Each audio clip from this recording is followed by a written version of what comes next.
Assalamualaikum warahmatullahi wabarakatuh. Ya, saya akan membawakan judul hadis Muslim tentang metode mau'izah Rasulullah Shallallahu Alaihi Wasallam yang tidak menimbulkan kejernihan. Ya, di tengah derasnya informasi hari ini, seringkali kita dipenuhi oleh nasihat, ceramah, dan arahan dari berbagai macam arah. Namun tidak semua nasihat itu bisa diterima dengan baik. Ada yang menyejukkan, tapi ada juga yang membuat jernih dan menghindar. Lalu bagaimana sebenarnya cara paling efektif dalam menyampaikan nasihat? Dalam hadis sahih riwayat Muslim, Rasulullah SAW memberikan teladan luar biasa tentang hikmah menyampaikan mau'izah tanpa menimbulkan kejenuhan. Inilah pelajaran berharga untuk mendidik orang tua, ustadz, penceramah, dan siapapun yang ingin menyampaikan kebaikan. Dalam Sahih Muslim nomor 5047 terdapat kisah unik yang menunjukkan betapa bijaksananya. Dalam Sahih Muslim pada nomor 5047 terdapat kisah unik yang menunjukkan betapa bijaksananya Rasulullah dalam memahami psikologis manusia. Hadis ini tercantum dalam bab sederhana dalam memberi nasihat dalam kitab sifat hari kiamat, surga dan neraka. Disebutkan bahwa para sahabat sedang duduk menunggu Abdullah bin Mas'ud radhiyallahu anhu di depan rumahnya. Mereka ingin mendengarkan ilmunya, nasihatnya, dan serta bimbingannya. Namun tiba-tiba Abdullah bin Mas'ud keluar lalu berkata, "Ya, tidak ada yang menghalangiku untuk keluar menemui kalian, kecuali aku khawatir membuat kalian jemu." Sesungguhnya Rasulullah SAW mengatur waktu dalam memberi nasihat kepada kami karena beliau khawatir kami akan bosan. Kata-kata ini mengandung hikmah mendalam bahwa Rasulullah SAW pernah memaksa para sahabat dengan nasihat berlebih. Beliau menyampaikan kebaikan pada waktu-waktu tertentu, tidak terus-menerus, agar hati tetap segar dan nasihat terasa ringan. Ini diriwayatkan oleh Abdullah bin Mas'ud, salah satu sahabat yang sangat dekat dengan Nabi. Beliau adalah sahabat yang dikenal dengan ahli fikih, ahli baca Quran, dan murid Nabi yang belajar langsung setiap detail ajaran Islam. Imam Muslim meriwayatkan hadis ini melalui jalur perawi terpercaya tentunya.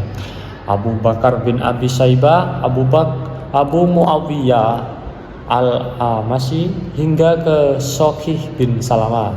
Semua perawinya adalah sihah, kuat hafalannya dan terkenal kejujurannya. Maka secara sanad hadis ini sangat kuat tentunya, dan secara matan isinya penuh pelajaran etika dakwah yang sangat relevan. Rasulullah SAW memahami betul bahwa hati manusia tidak selalu siap menerima nasihat panjang setiap hari. Beliau tidak ingin para sahabat merasa bosan, terpaksa, lebih lelah, atau terbebani. Rasulullah SAW memahami betul bahwa hati manusia tidak selalu siap menerima nasihat panjang setiap hari. Beliau tidak ingin para sahabat merasa bosan, terpaksa, atau terbebani. Nabi sangat memahami kondisi psikologis para sahabat-sahabatnya.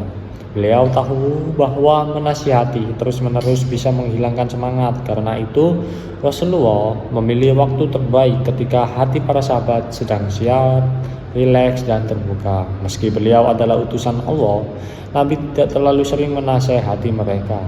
Ini bukan karena beliau malas, tetapi karena bijaksana tentunya.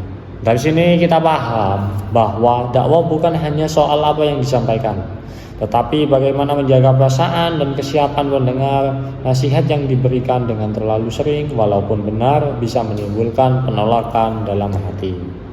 Lalu bagaimana relevansi hadis ini bisa untuk kehidupan kita?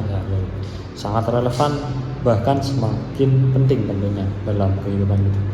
Kita hidup di zaman overload informasi.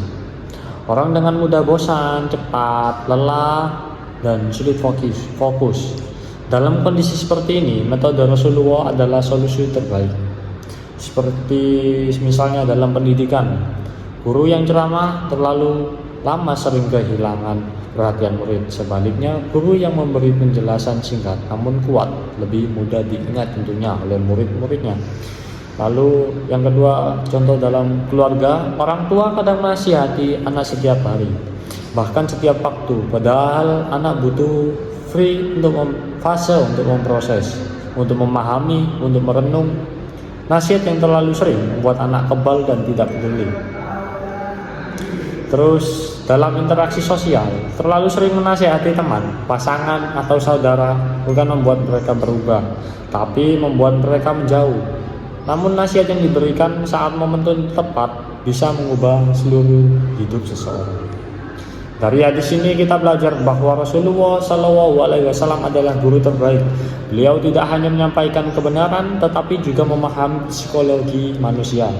Beliau mengajarkan bahwa keberhasilan nasihat ditentukan oleh cara, waktu, dan kondisi hati pendengar. Itulah sebabnya nasihat beliau selalu diterima, ditunggu, dan diamalkan. Semoga kita dapat meneladani kebijaksanaan beliau dalam mengajarkan kebaikan kepada keluarga, murid, teman, dan masyarakat. Terima kasih telah menyimak. Semoga setiap nasihat yang kita sampaikan dan kita dengarkan menjadi cahaya yang menguatkan iman Islam, bukan beban yang menimbulkan kejenuhan. Wassalamualaikum warahmatullahi wabarakatuh.